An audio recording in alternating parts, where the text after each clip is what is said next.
Welcome to the Hypnosis NGH Podcast. This podcast series offers a fun and serious look at hypnosis and offers various ideas, discuss case studies, along with NGH educational opportunities.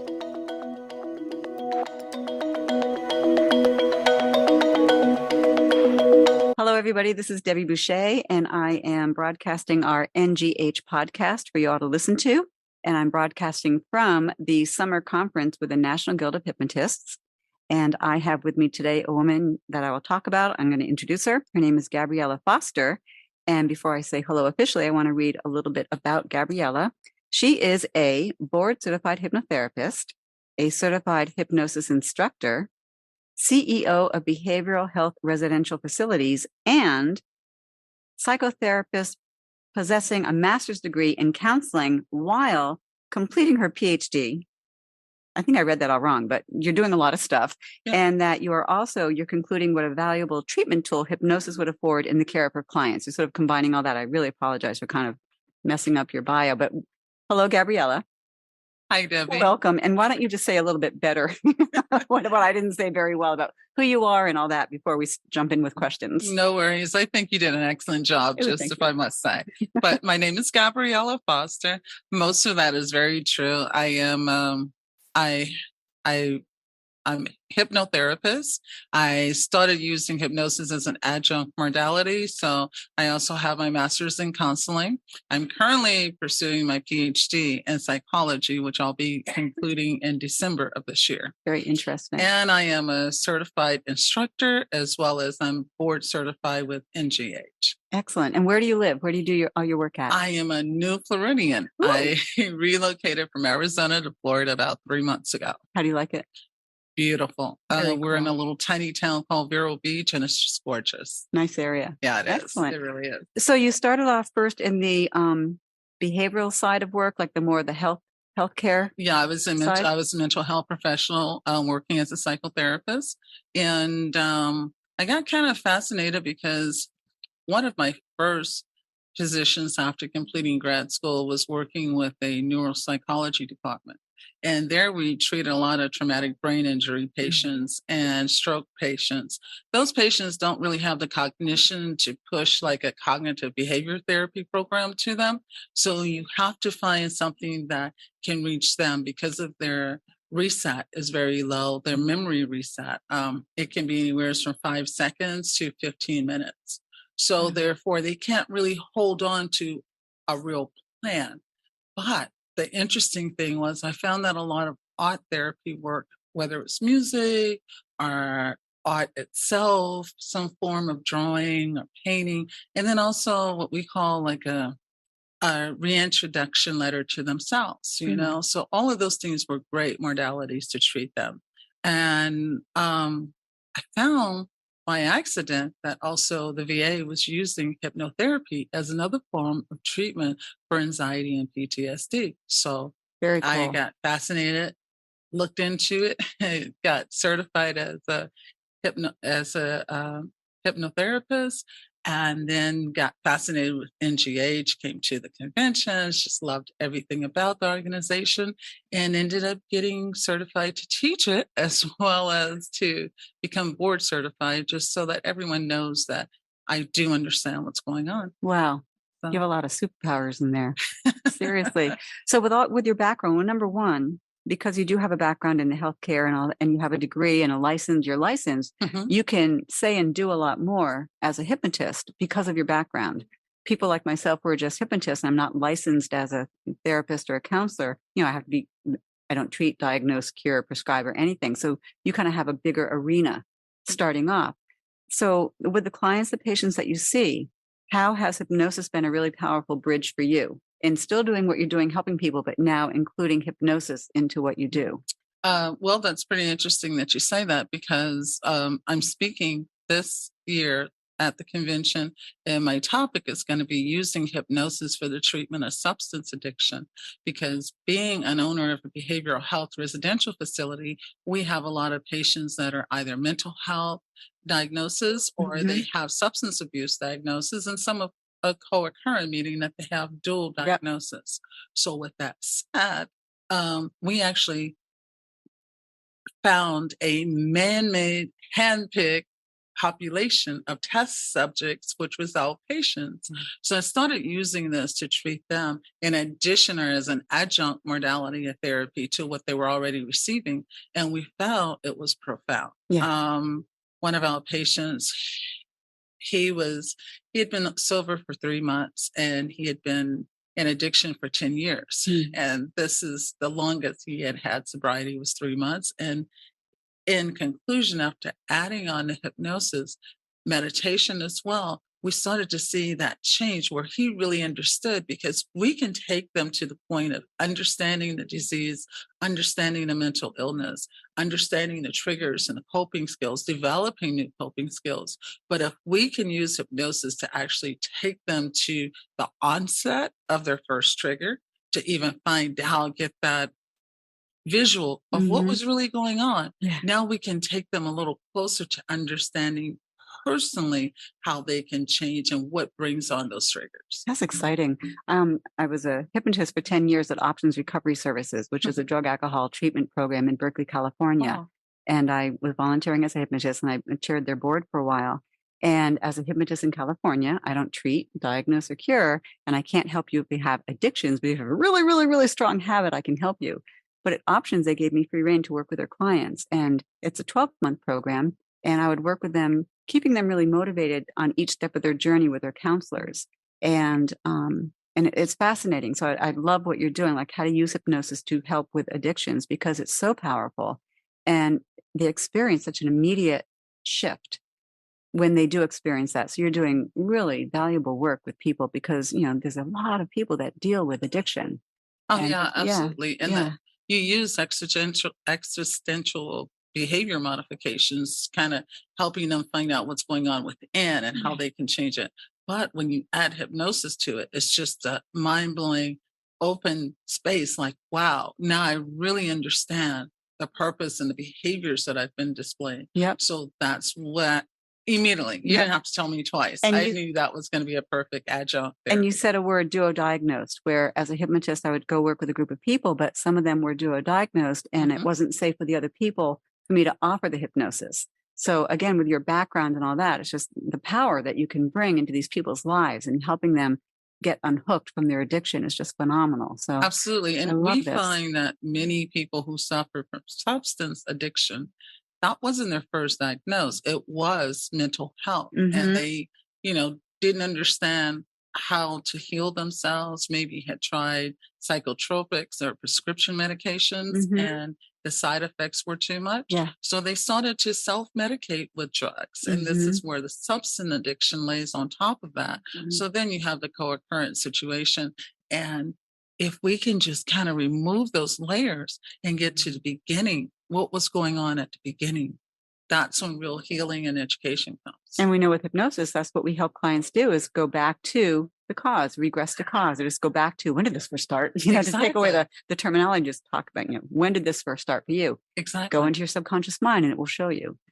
Where do you see yourself taking your journey with everything that you're doing? Like, what do you hope to be seeing yourself doing in, let's say, 5 years from now? When I finished my PhD in December, it's in psychology with an emphasis on addiction. So I'm also writing my first book, and it's called #Self-Taught, which is talking about the internal dialogue that we put into our heads and how we can change that dialogue to make a positive outcome. And if you believe it, you can achieve it. I know it sounds cheesy, but that's how that's the truth. Yeah. So I want to do those things. So with all that said, my next step is, once I complete my PhD, I want to purchase a home in Belize and make it a healing home, so that anyone who wants to repurpose themselves, refine themselves, or even find a new direction and purpose, because so many times we go through life with no purpose. We don't know who we are, and we just kind of spin. And I've been there. We've all been there. But once you find it, it's so profound to know this is what you're called to do. Yeah. So I thought, how wonderful, being that my prior career, I was a real estate broker. So I understand Did not see that coming. No one I did does. not see that one coming. It was so interesting in grad school. They're I like, think you'd have been really good at it, though. You were. I loved it. I loved it, but I guess it prepared me for this. Who knows with the clients? I do understand the corporate model too. Mhm. So I'm hoping to reach out to a lot of corporations as well to offer them an opportunity to have their employees have an opportunity to go somewhere where they can reboot. Not only would it help their bottom line as a salesperson, Mhm. but just help them to find out who they are and what they're really doing in life. Right on. So I'm hoping once we can get that up and running, we'll have a lot of corporations coming out to visit us, share with us. And Belize just seems like a beautiful place. So Wow. next month, I'll be Taking track spending of the all month there. Belize next. We actually are going next month to spend the entire month in Belize. Wow, So I can that's see how it exciting. is. Yeah. What like how receptive is your community bringing hypnosis in to this work? The community is great. What I found is that sometimes when you're a non-Caucasian, cultures have harder times identifying with hypnosis and Mhm. understanding it. Mhm. They are very closed and they're very closed-minded as well as closed to new concepts. And we've been taught that if it doesn't kill you, it'll make you stronger. So it's almost instilled in us to push things down and not let them come out. That is probably And that's the like a worst cultural thing thing we you're could do. saying, or Oh, it's definitely a cultural yeah. thing. We find that so often. And I remember when I said I was going into psychology, people were like, what? And what I'm so proud of is through social media, through even some of our big stars, celebrities, they're actually putting the word out about mental health. That is Mm. no longer a stigma. It's no longer That's so something we have true. to hide. Yeah. Everyone, no Yeah. matter what color your skin, no Right. matter anything, everyone is understanding mental health and how we can heal ourselves. Yeah. And that we're in an era where everyone is trying to find the best them that they can be. So Mhm. I'm excited about it. I I love think it's that. going to be great. One question I like to ask people is, there's a lot of different hypnosis guilds around. Mhm. Why did you choose the NGH, the National Guild of Hypnotists? And what do you like? Like, what is it that you really love about this organization? When I was trained in Scottsdale Institute of Hypnosis, I was trained she was with the National Guild, my instructor. So that's kind of, I fell into it. Mm-hmm. But then I did my research. I found out that you guys were probably the biggest in the industry of hypnosis, not only just offering it to us, but in advocating with the lawmakers and at Capitol Hill, and Yep. just making sure that we're protected Yep. and we're educated about what's going on, and making sure that we weren't just like hypnosis to do for entertainment. But when I found that you guys are really interested in clinical hypnosis and the modalities that we could use it for healing, that's when I got mind blown.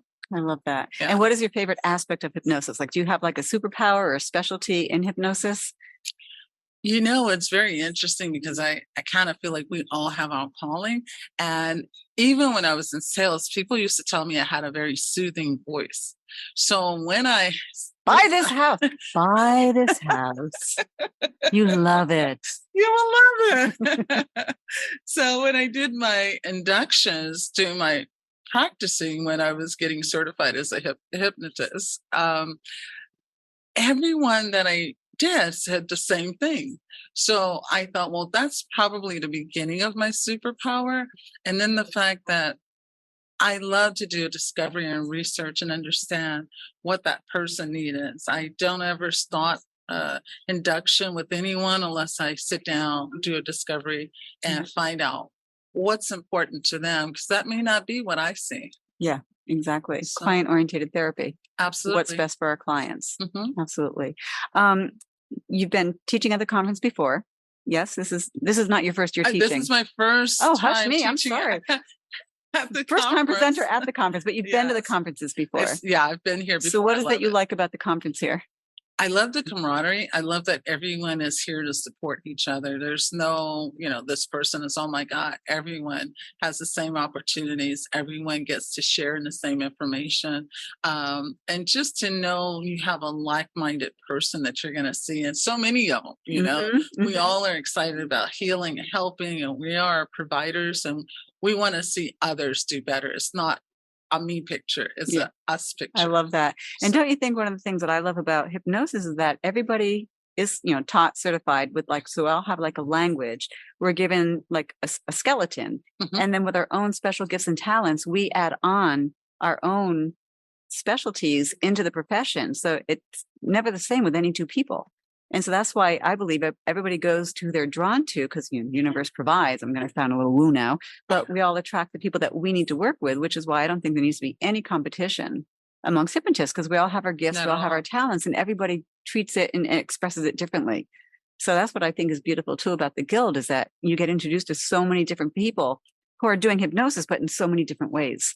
I found it was like a plethora of information when you come here, because you meet people that are doing so many things. Right now, I'm trying to bring our training online. I'm looking at what that would look like. I just went into a wonderful presentation about licensing as a school. So that's something we were looking at doing a school. Yeah, it was beautiful. Good. She was amazing. Yeah. So I get so much information.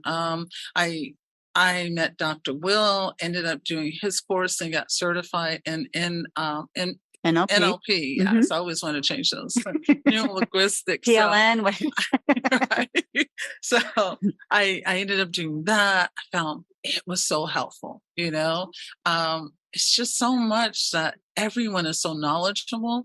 It's not unusual to see several people that have been coming to the convention for 30 plus years. Yeah. So I think that's profound. And Dr. Maurice, when I mentioned to him my interest in substance addiction, he says, "We've never had a class like that. Why don't you do it?" I'm like, all right. There you go. So then next year I'll be looking for you teaching me. You're doing it this year. And then I am. Next year I love that. So say the name of your class again. We're doing the courses, how to use hypnosis for the treatment of substance addiction. And you said we. Are you co-teaching with somebody? Or no, I usually just say we because my sorry. I'm a Gemini. It makes sense to me. I got a lot of over there's no DID. There's no one else, just me. Sorry. But no, I generally when I'm talking about our company or something, it's we, because I never believe in making it just finite you. It's a team behind you. I love this. I love this. So I can't wait to see what you're going to be creating with your life, because of all the things that you're doing already, and then how you're going to take this information and go with it. You're fascinating. I'm really happy that I'm getting to know you this year. Oh, I am so happy to meet you as well. Plus, I like how you dress. I like your clothes. I'm going to say this is Debi Boushey signing off from the NGH podcast. Gabriella Foster, thank you so much for being here with me. Thank you. It was an extreme pleasure. Thank you for asking. I look forward to seeing everything else you're going to be creating. And I love your support that you have here with you today. You know who I'm talking about. And everybody keep listening. And if you are new to the NGH, National Guild of Hypnotists, please go to our website, ngh.net, and find out all about us. This is Debi Boushey and Gabriella signing off. Thank you for listening to the Hypnosis NGH podcast. You're welcome to share your ideas for future podcasts by emailing us, nghpodcast@ngh.net.